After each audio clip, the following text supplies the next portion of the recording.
اعوذ باللہ من الشیطان الرجیم بسم اللہ الرحمن الرحیم قل للذین کفروا ستغلبون وتحشرون الى جہنم وبئس المہاد۔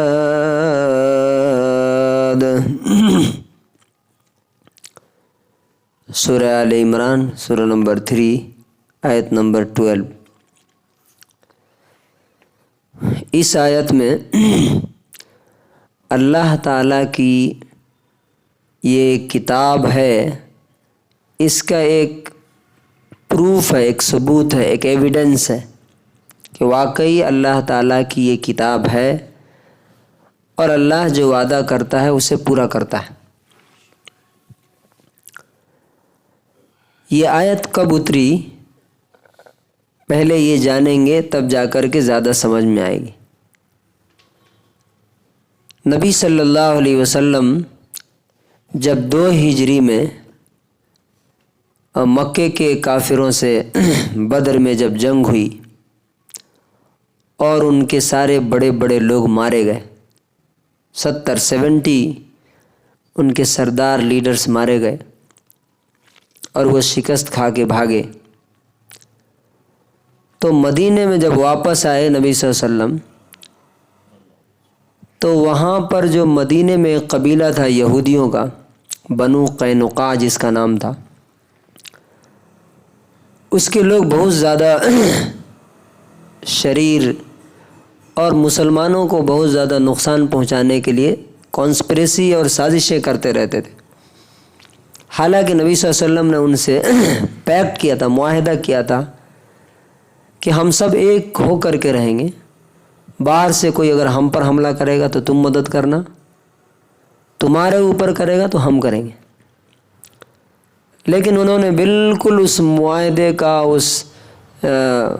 اس وعدے کا، پرومس کا کوئی پاس و لحاظ نہیں کیا، کھلم کھلا مسلمانوں کو الٹا سیدھا گالیاں دینا، نبی صلی اللہ علیہ وسلم کو برا بھلا کہنا۔ تو نبی صلی اللہ علیہ وسلم جب واپس آئے بدر سے، تو آپ ان کے پاس گئے اور اس قبیلے کے سارے لوگوں کو جمع کیا۔ جمع کرنے کے بعد بولا کہ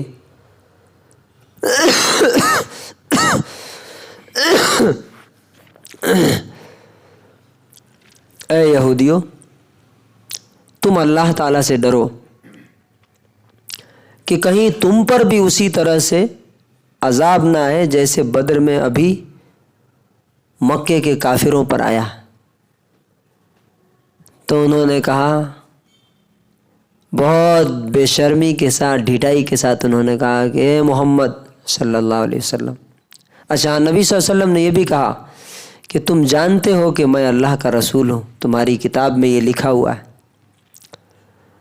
تو انہوں نے کہا کہ اے محمد صلی اللہ علیہ وسلم، تم دھوکے میں مت رہنا، تمہیں ایک جاہل اور اناڑی قوم سے تمہارا ٹکر ہوا ہے، تمہاری جنگ ہوئی ہے، جب ہم سے ہوگی تب پتہ چلے گا کہ ہم کون ہیں۔ اس طرح کی گستاخی کا جواب انہوں نے دیا۔ نبی صلی اللہ علیہ وسلم چپ چاپ وہاں سے واپس تشریف لائے۔ اس کے بعد یہ آیت اتری۔ اب پہلے یہ آیت کا ترجمہ سنیے، پھر دیکھیے کہ ان کے ساتھ کیا ہوا۔ اے نبی صلی اللہ علیہ وسلم، آپ ان کافروں سے کہہ دیجئے کہ بہت جلد تم پر قابو پا لیا جائے گا، تم کو ہرا دیا جائے گا اور تم کو جہنم میں جمع کیا جائے گا، اور وہ بہت بری جگہ ہے۔ او profit, say to those who disbelieve, you will soon be gathered and overpowered and mustered to hell, and it is an evil resting place۔ اب یہ آیت جب اتری، کس طرح اللہ تعالیٰ نے اس کو ثابت کیا کچھ ہی دن کے بعد ایک حادثہ ہوا. ایک عورت جو ہے مسلمانوں کی ان کے قبیلے میں گئی کسی کام سے ان کے دکان میں. تو یہودیوں نے کہا کہ چہرہ کھولو تم اپنا. تو اس نے منع کیا کہ میں چہرہ نہیں کھولوں گی.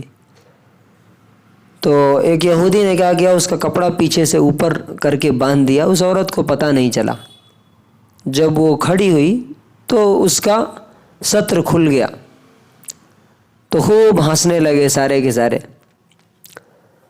تو وہ عورت چلائی.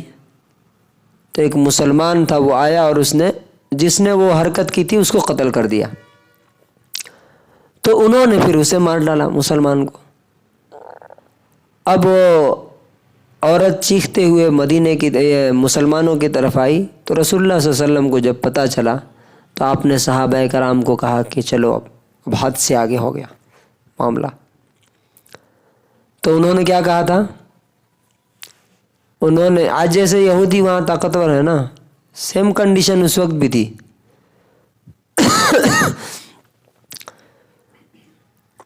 یہ ہتھیار بناتے تھے، یہ سونار تھے بنو قینقاع. لیکن اور انہوں نے کیا کہا تھا؟ ارے ان جاہلوں سے تمہارا ٹکر ہوا، ہم سے ہوگا تو پتہ چلے گا کہ ہم کون ہیں. لیکن جب نبی صلی اللہ علیہ وسلم صحابہ کو لے کر کے گئے تو وہ دیکھ کر کے بھاگ اٹھے اور جا کر کے اپنے قلعے میں بند ہو گئے. لیکن نبی صلی اللہ علیہ وسلم نے کہا کہ ان کو گھیر لو چاروں طرف سے. قلعے کو گھیر لیا گیا. 15 دن کے بعد اللہ تعالیٰ نے ان کے دل میں رعب ڈال دیا. حالانکہ سب کچھ ان کے پاس تھا، لڑنے کے لیے ہتھیار تھے، ساری چیزیں تھیں. لیکن وہ اس شرط پہ اترے کہ ہم یہاں سے مدینہ چھوڑ کر کے نکل جائیں گے.